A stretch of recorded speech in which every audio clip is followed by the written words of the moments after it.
Records will be broken, bodies pushed to their limits, and legends created as 12 teams battle to win the longest ocean race on the planet. This is the Clipper Round the World Yacht Race.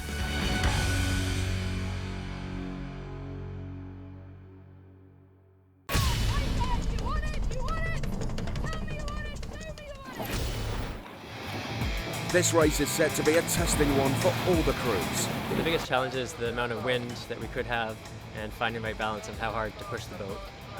We've seen in the race down from Brest, that first week when it was pretty rough, that a few teams had some accidents, and that really shook the confidence of the team, and it took days before they'd be willing to push the boat to a level to keep up with the leaders, so that balance will have to be found.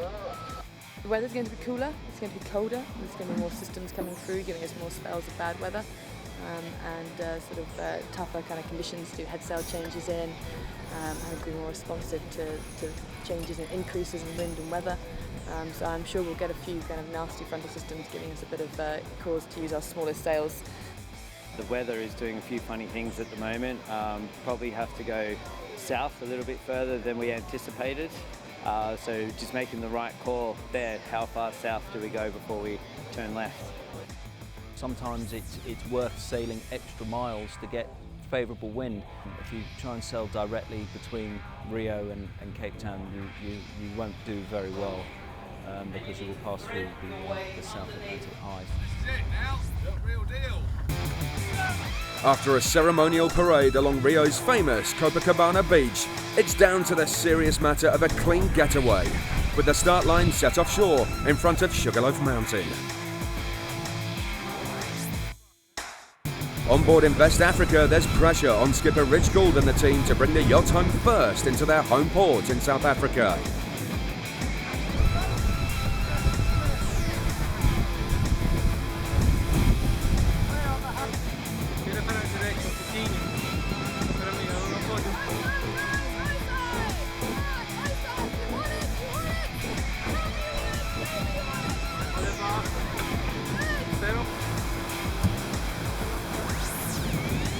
The race is on, and there are big swells heading out of the bay.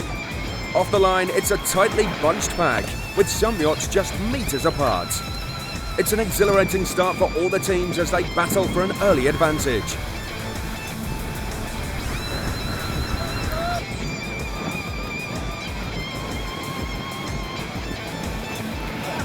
This will be the wildest start we've had, so this has been a tougher experience than usual.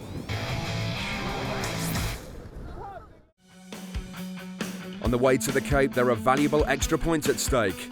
Around 1,000 miles out, the first 3 yachts to reach the scoring gate receive an extra 3, 2 and 1 points respectively.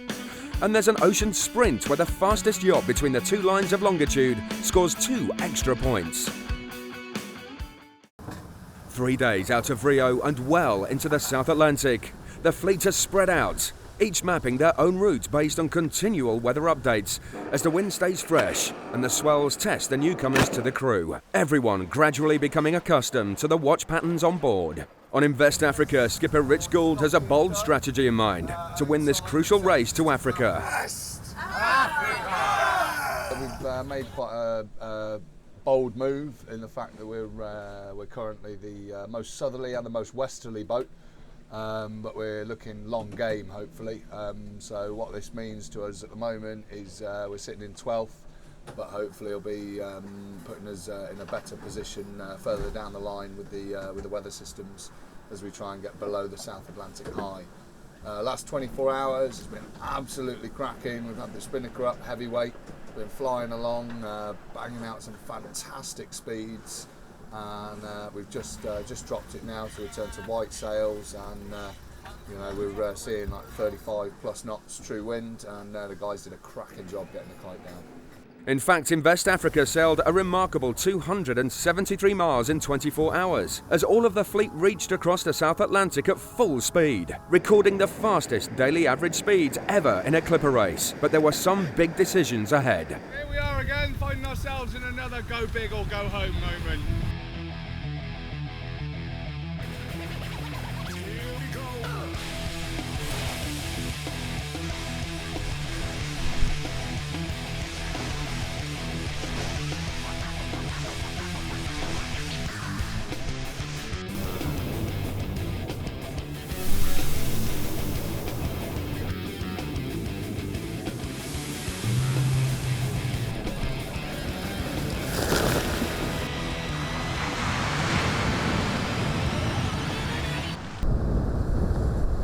Day 4, and with the scoring gate approaching, some of the fleet are within sight of each other.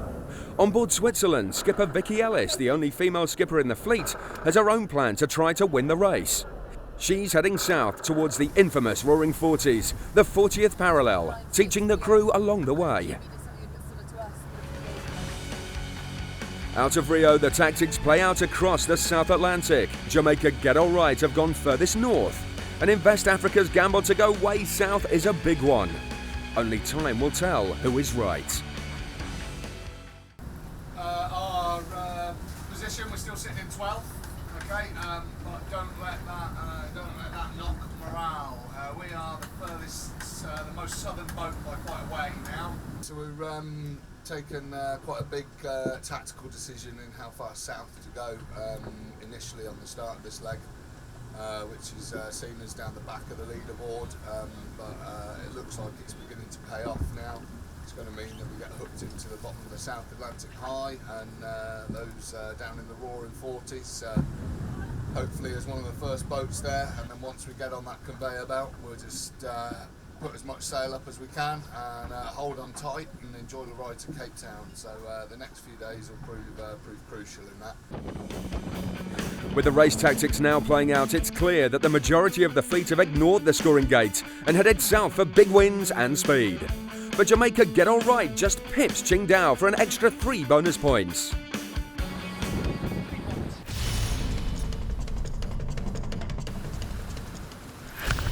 So we're currently 39 degrees, 55 minutes south. So that puts us about 5 miles away from that magic 40 degrees, which the Roaring Forties, the start of the Southern Ocean. Last night it became apparent that from the position reports that GB had jibed over and decided to run down south to come and join our party down here, despite the fact that they weren't invited. They're now a little bit further south than us. I'm not planning on taking us much further south than this because I think we're in the best band of wind, the best bit of pressure gradient for the current weather forecast. Meanwhile, Vicky Ellis and the crew of Switzerland are pushing ever harder. We're just sailing past Gulf Island, down at nearly 41 degrees south. Wouldn't believe it, it's a gorgeous day. Just had to put Jonathan, our watch leader, up the rig to switch over the spinnaker halyards, which are wrapped at the top. Plan is to get a bigger spinnaker up, make ourselves go faster, and see if we can try and maintain our position in the fleet for the afternoon. But it's been a cracking afternoon though. We're not done our skids too good to go on a flyby of an island like this. Not many souls on the planet have seen it, so couldn't resist. And what a view from the top of the 90-foot mast. Switzerland closes in on the Old Pulteney team ahead of them. They threaten an overtaking manoeuvre as Vicky talks to the rival skipper on the radio. And just minutes later, the Scottish entry suffers a spinnaker catastrophe. Pulteney's lightweight kite split at the top and down the seams and fell into the water. So it was a wee bit strong on the wind with the lightweight kites. So poor Patrick, I think they managed to get out of the water by the look of it, but we've sailed off pretty fast, left them in our wake. I've got our medium weight kite up, we're going good. So well, we'll see them in Cape Town. I don't know who will buy the beers for who, but it'll be a good race. With the fleet flying their kites and the leaderboard changing, in West Africa is now up into 4th place. And there's no rest for the crew as they race flat out. So the reason I had to climb out in the boom is because our topping lift came loose. The snap shackle at the end of the boom that holds the topping lift came open, probably because it's been rubbing, which is not an unusual thing to happen, it's normal wear and tear. And we couldn't bring the main in order to fix it because we are flying our Coach 2 spinnaker, and it would have made the boat very difficult to drive, pretty much impossible to drive. Actually, there's quite a lot of movement within the boom, and in order to keep the boat driving well and the spinnaker flying, Rich had to put the end of the boom in the water when I was right at the end of it. I totally believe that. So out my life jacket and have my lunch, get changed into dry clothes and go off watch for a couple of hours sleep. Another day on CU25. Yeah. The second time in 3 days that Rich has made my life jacket go off. He's just testing it. Decent could cost us everything we've worked too hard to get already.